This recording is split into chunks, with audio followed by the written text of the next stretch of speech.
অসমৰ প্ৰত্যেক জিলাতে কুঁহিয়াৰ কৃষকসকলে প্ৰতিবাদত নামিবলৈ বাধ্য হৈ পৰিছে।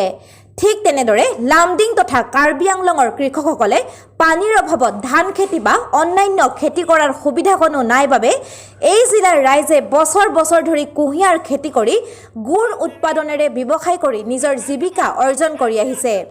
কিন্তু এতিয়া তেওঁলোকৰ জীৱিকাত হেঙাৰ হৈ পৰিছে অসম চৰকাৰ। ফলত কৃষকসকলে গুড়ৰ ব্যৱসায়ৰে সচ্ছল জীৱন যাপন কৰাৰ পৰিৱৰ্তে এতিয়া পথৰ ভিক্ষাৰীৰ হ'বলৈ বাধ্য হৈ পৰিছে। সেয়েহে কুঁহিয়াৰ খেতিয়কসকলৰ দাবী চৰকাৰ আৰু প্ৰশাসনে লামডিং তথা কাৰ্বি আংলঙত উৎপাদিত গুড় চৰকাৰে আহি পৰীক্ষা কৰক।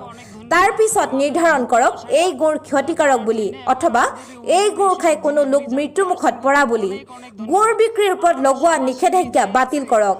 অসম চৰকাৰে পৰিষ্কাৰ গুড় আৰু লালি গুড় বজাৰত বিক্ৰী নিষিদ্ধ কৰাত ক্ষোভিত হৈ লামডিং তথা কাৰ্বি আংলঙৰ কৃষকসকলে অনিৰ্দিষ্ট কাললৈ আন্দোলন কৰাৰ হুংকাৰ প্ৰদান কৰে। তেওঁলোকে চৰকাৰৰ প্ৰতি ক্ষোভ উজাৰি কয় যে আগন্তুক দিনত ৰাজ্যত পেটৰ তাৰণত হাজাৰ হাজাৰ কুঁহিয়াৰ খেতি কৰি জীৱন নিৰ্বাহ কৰা কৃষকে মৃত্যুবৰণ কৰিব বুলি হুংকাৰ দিয়ে।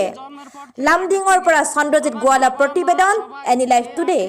আমাদের জীবিকা নিতেছি, আমাদের যদি এই দুর্দশা এগুলি যদি না হয় তাহলে তো আমরা ভোট যেখানে যাই, যেই যার কাছে যাই, মেম্বার কা প্রেসিডেন্টের কাছে সবাই একই কথাই কয় ভোটের পরে ছাড়া হইব না, তাহলে আমরা না খাইয়া মরিয়া যাই, তারপর মরিয়া তারা ভোট দিতে লাগবে। এতটুকু ওই ধরনের জানা যাইতেছে।